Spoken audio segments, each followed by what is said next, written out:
childhood snacks that I miss as an adult. So सबसे पहले we have aloo bhujia.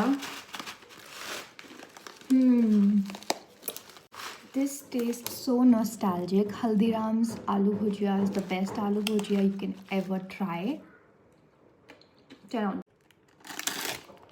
Parle Marie biscuits. Chai ke saath. Guess who's here? Aam khatori. Remember this?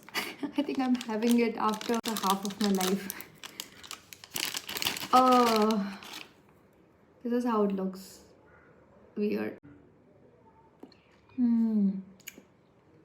You make weird faces after having it, but it's definitely worth it, and it is so khutta meetha. And tasty. Next up we have the sour punk in tamarind. It's very spicy, but this one is actually very pleasant. It's not spicy at all.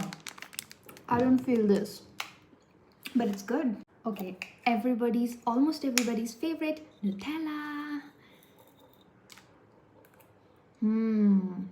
I don't think I know anybody who hates the taste of Nutella. It is so delicious, but it's unhealthy, but it is so delicious.